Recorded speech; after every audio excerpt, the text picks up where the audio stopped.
SP வேலுமணிக்கு பட்டை நாமம் போட்ட விஜய், மகிழ்ச்சியிலே துள்ளி குதித்த எடப்பாடி. நண்பர்களே, அதிமுக தொண்டர்களாக இருந்தீங்க அப்படின்னா மறக்காம நம்ம சேனலை சப்ஸ்கிரைப் பண்ணிட்டு இந்த வீடியோக்கு ஒரு லைக் பண்ணிருங்க.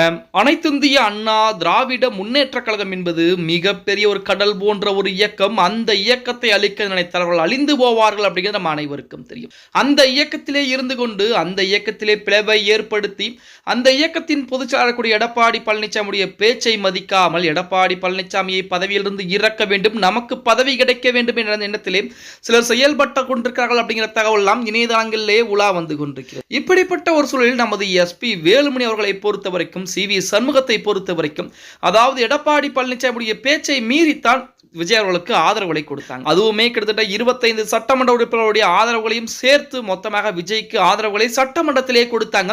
இதற்கு பின்னணியிலே விஜய் கண்டிப்பாக முக்கிய பொறுப்புகளை இந்த எஸ்பி வேலுமணிக்கோ அல்லது சி.வி. சண்முகம் தரப்புக்கு கண்டிப்பாக கொடுப்பார் அப்படிங்கிற நம்பிக்கை என்பது இருந்தது. அதாவது எஸ்பி வேலுமணி தரப்புக்கு கிட்டத்தட்ட ஒரு 5 அமைச்சரவை பொறுப்பாது கிடைக்கும். 8 பதவிகள் என்பது கேட்டிருக்கிறோம், 5 கிடைக்கும், 4 கேட்டிருக்கிறோம், அல்லது 4 பதவிகள் என்பது கிடைக்கும் என இணையதளங்களிலே தினம் தினம் செய்திகள் என்பது உலா வந்து கொண்டிருக்கிறது. இறுதியாக நடந்தது என்று பார்த்தால், அதிமுகவிலிருந்து பிரிந்து சென்ற அந்த நபர்களுக்கு ஒரு பதவிகள் கூட கொடுக்காமல் நமது எஸ்பி வேலுமணி தரப்புக்கு நமது விஜய் அவர்கள் பட்டை நாமம் போட்டு விட்டார் அப்படின்னே கூட சொல்லலாம்.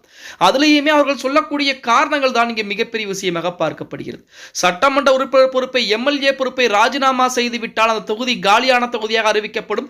6 மாதங்களுக்கு இடைத்தேர்தல் வரும். அந்த இடைத்தேர்தலிலே தமிழக வெற்றி கழகத்தின் சார்பாக போட்டியிட்டு வெற்றி பெறட்டும். வெற்றி பெற்ற பின்பு அமைச்சரவையிலே இடம் என்பது நாங்கள் கொடுக்கிறோம் என விஜய் அவர்கள் சொல்லி இருப்பதாக செய்திகள் என்பது இணையதளங்களிலே உலா வந்து கொண்டிருக்கிறது. இந்த தகவல் எடப்பாடி பழனிசாமிக்கு மிகப்பெரிய மகிழ்ச்சி அளிக்கக்கூடிய விதமாகத்தான் அமைந்திருக்கிறது அப்படின்னே கூட சொல்லலாம். இந்த தகவலுக்கு பின்னணியிலே நமது விடுதலை சிறுத்தைகள் கட்சியாகட்டும், கம்யூனிஸ்ட் சிபிஐ கட்சி, சிபிஎம் கட்சியாகட்டும், இந்த 3 கட்சிகளும் இருக்கிறது என சொல்லலாம் அப்படின்னு சொல்லியாகணும். ஏனென்றால் அந்த 3 கட்சிகளும் அதிமுக இருந்து பிரிந்து வந்த நபர்களுக்கு அமைச்சர் பொறுப்பை கொடுத்தால் எங்களுடைய ஆதரவை மறுபரிசீலனை செய்வோம் என சொல்லிட்டாங்க. அதனுடைய காரணமாகவும் தற்போது எஸ்பி வேலுமணி தரப்புக்கு விஜய் அவர்கள் பட்டை நாமம் போட்டு விட்டார் அப்படின்னே கூட சொல்லலாம். எப்படியாவது அமைச்சர் பொறுப்பு கிடைத்துவிடும், 5 அமைச்சர் பொறுப்பாது கிடைக்கும். அதை பயன்படுத்தி எடப்பாடி பழனிசாமியுடைய பதவிகளை பறித்து விடலாம்.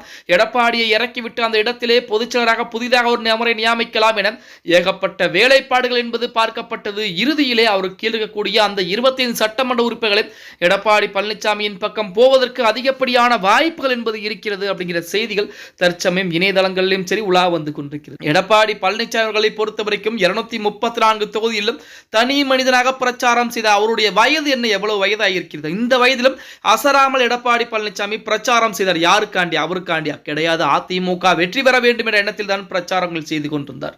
ஓகே கைஸ், வீடியோ பிடிச்சிருந்தா மறக்காம லைக் பண்ணி போடக்கூடிய வீடியோ பத்தின கருத்துக்களை கீழே மறக்காம கமெண்ட் பாக்ஸ்ல பதிவு நண்பா.